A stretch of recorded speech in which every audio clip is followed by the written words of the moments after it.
참 예수님, 오늘은 대림제 3주일이면서 또 동시에 자선주일입니다.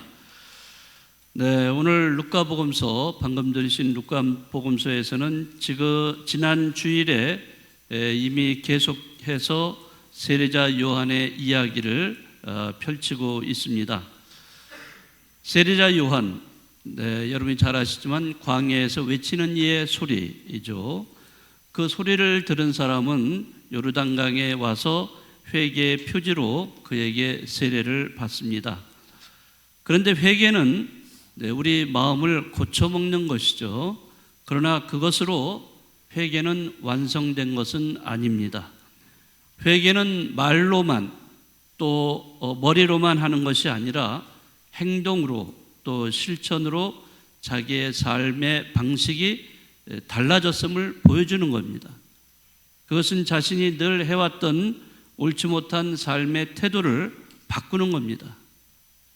오늘 복음에 보면 세례자 요한에게 요르단강에서 물로 세례를 받은 사람들이 저마다 똑같은 질문을 하고 있습니다. 저희는 어떻게 해야 합니까? 여러 부류의 그런 사람들이 이 세례자 요한에게 세례를 받은 다음에 질문을 던지고 있습니다. 우선 군중이 이 질문을 세례자 요한에게 던집니다. 자, 그럴 때 세례자 요한은 가진 것을 필요로 하는 사람에게 나누어 주어라. 먹을 것을 나누어 주고, 네가 입고 있는 거 2벌이 있다면 그것을 없는 사람에게 나누어 주어라. 자, 이렇게 나눔을 강조합니다. 또 세리들이 질문을 합니다. 저희들은 어떻게 해야 합니까? 세리들, 여러분이 아시겠지만 세리들은 로마의 그 압제에 거기에 빌붙어서 그 세금을 걷어들이고 있습니다. 동족들한테. 그러나 원래 세금을 부과해서 그것만 걷어들이면 괜찮은데 이 세리들은 그 세금에다가 부당하게 더 많은 세금을 부과해서 걷어들이는 거예요. 그럼 나머지는 그 세금은 그대로 로마에 바치지만 거기에 얹혀진 또 세금은 자기네들이 부당하게 취득을 하는 거예요. 자, 그렇기 때문에 그 세리들에게 뭐라고 하십니까? 세례자 요한은 그 정해진 세금보다 더 많이 요구하지 말라, 이렇게 이야기를 하고 있습니다. 또 군인들도 질문을 합니다. 요한은 그들에게 뭐라고 하냐면 아무도 강탈하거나 갈취하지 말고 너의 봉급으로 만족해라. 자, 이렇게 이릅니다. 세례자 요한은 누구나 자신이 처한 상황에서 불의를 저지르지 말고 정직하고 올바르게 그리고 나눔을 실천하면서 살아가기를 당부합니다. 자, 이렇게 하는 것이 회개의 진정한 결과라는 거죠. 말로만, 머리로만 회개한다고 거기서 끝나는 것이 아니라 실천이 따라야 된다는 거예요. 그러한 사랑의 실천이 따라야만 그 회개는 완성된 거라고 할 수가 있습니다. 여러분이 잘 아시겠지만 루카복음서에 그 자케오 이야기 아시죠?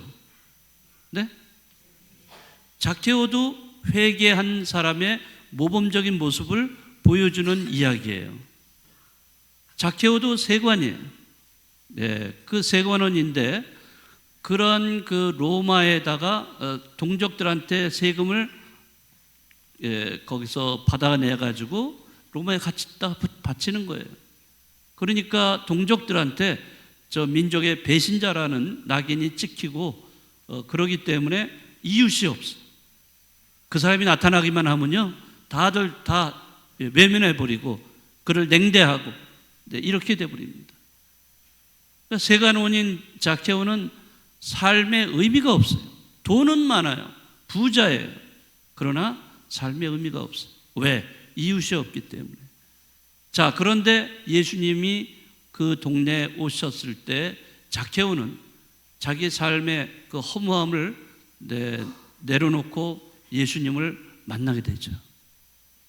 예수님, 자케오야 내려오너라 했을 때 하셨을 때 zakhe오는 이제 당장 내려가서 예수님을 맞이합니다.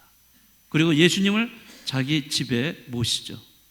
자, 그럴 때 예수님께서는 뭐라고 하세요? 너의 집은 구원을 받았다라고 이렇게 선언을 해 주십니다.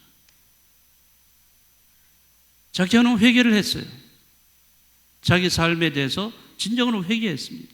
그러나 그것으로 끝난 것이 아니라 자기가 정말 회개했다는 것을 실천을 했어요. 뭐로? 자기 재산의 절반을 가난한 사람들에게 다 나눠주겠다라고 이야기를 했어요. 바로 그것이 진정한 회개라는 것을 루카복음 사가는 우리에게 알려주고 있는 거예요. 자, 오늘도 세례자 요한, 많은 사람들이 세례자 요한이 나타나서 요르단강에서 세례를 베풀었을 때 그 많은 사람들이 회개하기 위해서 요르단강에 몰려와 가지고 물로 세례를 받습니다. 그러나 그것으로 끝나면은 그거는 온전한 완전한 회개가 아니라는 거예요. 그래서 군중도 세리도 군인들도 또는 그 밖에 많은 부류의 사람들이 질문을 하는 거죠. 자, 저는 어떻게 해야 합니까? 예. 자, 그럴 때 세례자 요한은 그 회개를 말로만, 머리로만 하지 말고 행동으로 옮겨라는 거예요. 실천해라. 그 실천은 다름이 아니라 사랑의 실천이라고 할 수가 있습니다. 예비신자들이 우리 이렇게 성당에 와서 그 예비자로서 이제 그 신자가 되기를 바라는 마음으로 찾아오죠. 그러면 저희는 6개월, 최소한 6개월간의 교리 기간이 있어요. 그러면 예비 신자들은 이 교리 기간 동안 열심히 교리를 배웁니다. 자, 그런데 왜 6개월이라는 긴 기간을 두고 이 교리를 가르치고 그러면서 그 이후에야 세례를 주는가? 사람들은 그래요. 6개월 동안 열심히 교리를 배우는 기간이다. 물론 교리를 가르치죠. 맞는 말이지만은 그러나 그 기간 동안 궁극적인 목적은 뭐냐? 예비 신자가 세례를 받기 전에 회개를 하도록 유도하는 거예요. 그 기간을 최소한 6개월을 두고 있는 겁니다. 그래서 예비 신자들이 6개월 동안 교리를 받는 가운데에서 회개를 하는 거예요. 회개가 뭐예요? 자기 삶의 방식을 바꾸는 거예요. 자기의 방식을 하느님의 방식으로 바꾸는 거예요. 이런 회개가 따르면서 세례를 받을 때 진정한 하느님의 자녀로 변화가 될 수가 있어요. 그런데 예비 신자들 중에 만약에 그 6개월 동안 기간 동안 교리를 배우면서 정말로 회개를 하지 않고 그저 자기의 삶의 방식을 세례 받은 후에도 계속 이어나간다면은 그러면 그 사람은요, 그건 진정한 회개를 하지 않은 사람이고 그런 진정한 회개가 아직 되지 않은 사람은 조금 다니다가 그냥 냉담하고 말게 될 겁니다. 그래서 이 회개라는 것이 굉장히 중요한 거예요. 회개는 말로만, 머리로만 하는 것이 아니라 행동으로 이렇게 따라야 합니다. 여러분들 성형수술 이런 병원에 보면은 광고에 before, after 이런 거 있죠? 성형수술을 하고 난 다음에 before, after가 똑같아요? 아니죠. 완전히 다르죠? 달라지기 위해서 받는 거 아니에요. 마찬가지예요. 성형수술 받으시라고 말씀드린 게 아니라 회개를 우리가 해야 되는데 회개를 하기 전과 후가 달라야 된다는 거죠. 그런 말씀입니다. 회개라는 것은 생각과 마음에서만 이루어지는 것이 아니라 사랑의 실천으로 나타나야 된다라고 분명히 말씀을 드립니다. 어떤 영성신학자가 3가지 회개가 필요하다라고 이야기한 적이 있어요. 회개, 우리는 그냥 회개하면 되지 이렇게 하는데 3가지라고 얘기합니다. 뭐냐? 첫 번째, 그것은 마음의 회개입니다. 우리가 마음이 변화가 돼야 돼요. 그런 다음에 또 하나 회개는 뭐냐? 두 번째는 생각의 회개입니다. 생각이 달라져야 되는 거예요. 그러나 그것으로 부족하다는 거예요. 세 번째 회개가 필요한 거예요. 세 번째 회개가 뭔지 아세요? 지갑의 회개입니다. 네, 좀 이상하게 들릴지 모르지만은, 자, 우리가 마음과 생각의 회개는 잘 해요. 그렇지만은 지갑의 회개는 가장 어렵기 때문에 잘 실천을 못하는 것입니다. 그러나 진정한 회개가 되려면은 마음과 생각으로만 끝나는 것이 아니라 이것이 내 지갑이 열려서 어려운 사람들을 나누어주는 것에 인색하지 말아야 되죠. 그래서 나눔이 제대로 실천이 돼야 됩니다. 그래야만 우리는 진정으로 회개했다고 할 수가 있는 겁니다. 오늘 교회는 무슨 주일이죠? 뭘로 부르고 있죠? 자선주일이에요. 자선주일을 지내면서 교우 여러분들이 자선을 실천하기를 권하고 있습니다. 자선이라는 것은 어려운 이웃과 나누는 자비로운 행위입니다. 이것을 실천해야 완전한 회개가 이루어진다는 것입니다. 여러분들 이런 이야기 들어본 적 있으신지 모르겠습니다. 우린 누구나 다 저 세상에 갑니다. 하늘나라로 가는데, 자, 천국과 지옥을 가르는 심판관이 딱 버티고 있어요. 그래서 누구든지 이 심판관에게 가는 거예요. 가서 이 심판관은 자기에게 오는 사람들한테 두 가지 질문을 던진다고 합니다. 자, 한 가지, 첫 번째 질문은 이 세상에 살면서 기뻤는가? 라는 질문이 있고요.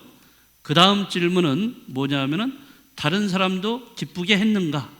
이 두 가지 질문이라는 거예요. 자, 이 두 가지 질문에 예 하고 다 대답을 한 사람은 천국으로 가고, 대답 제대로 못한 사람은 지옥으로 떨어진다. 뭐 그런 얘기가 있습니다. 자, 여기서 우스운 얘기긴 하지만은 우리는 좀 더 이것에 대한 의미를 한번 잘 생각을 해보셔야 됩니다. 자, 첫 번째 질문을 심판관이 했죠. 자, 너는 세상을 살면서 기뻤는가? 살면서 기쁜 일 많이 있죠? 네, 내가 어떤 예를 들어서 뭐 로또에 당첨이 돼가지고 뭐 벼락부자가 됐다든지 얼마나 기쁘겠어요? 네, 아니면은 내가 어디 뭐 회사에 거기에 입사를 하게 됐다든지, 아니면 뭐 시험 성적이 잘 나왔다든지, 아니면 뭐랄까요, 또 무슨 집안에 좋은 일이 생겼다든지, 뭐 그럴 때 우리 기쁘잖아요. 네? 그런데 대부분의 기쁨이라는 것은 어떤 거냐면요, 자기를 향하는 기쁨이에요. 자기를 향하는 기쁨은 자기만이 누리는 기쁨입니다. 그런데 그 기쁨은 온전한 기쁨이 아니에요. 자기만 만족하고 자기만 행복하고 자기만 기뻐하는 것은 온전한 기쁨이 아니라는 거죠. 심판관은 두 번째 질문을 던지고 있는 거예요. 두 번째 질문은 뭐예요? 너는 살아가면서 다른 사람들도 기쁘게 했는가? 이게 두 번째 질문이에요. 이 두 번째 질문 앞에서 사람들은 어려워합니다. 첫 번째 질문에 대해서는 쉽게 그러면 기쁜 때가 있었죠? 라고 대답을 예라고 있었지만은, 그러나 두 번째 질문에 가서는 답을 하기를 꺼려하고 그렇습니다. 왜? 사람들이 남을 기쁘게 하기보다는 내가 기쁜 것만을 추구하기 때문에. 그러니까 우리는 심판관에게 예라는 것을 두 번을 하기가 쉽지가 않다는 겁니다. 자, 그러면 그렇지만 우리가 이렇게 살아생전에 나눔을 한다면은, 나눔이라는 것은 남을 기쁘게 해주는 거예요. 물론 여러 가지 남을 기쁘게 해줄 수 있는 방법이 있지만은 가장 좋은 방법은 나눔이에요. 그래서 나눔은 자기 남을 기쁘게 해줄 뿐만 아니라 나중에는 자기 자신도 기뻐진다는 것을 알아야 됩니다. 자, 나누면 나눌수록 어떻게 된다고 그랬어요? 더 풍성해진다고 이렇게 얘기를 합니다. 자, 풍성해진다. 그 몇 배 이상으로 더 풍성해진다는 거예요. 왜? 남을 기쁘게 해주죠. 뿐만 아니라 그거를 통해서 내가 기쁨을 얻게 되죠. 그러니까 이 나누면 나눌수록 더 풍성해질 수밖에는 없습니다. 그런데 많은 사람들이 나눔을 잘못 생각을 하고 있어요. 나누면은 자기 것이 무슨 손해를 보는 것처럼 생각을 해요. 크게 무슨 손해봐요. 예? 손실을 본다는 생각 때문에 잘 나누질 않아요. 또 그것뿐인가요?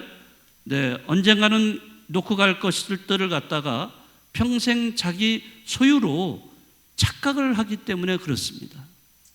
사실 모든 거 다 내가 물론 피땀 흘려서 벌은 거지만은 그러나 궁극적으로는 하느님께서 우리에게 맡겨주신 거예요.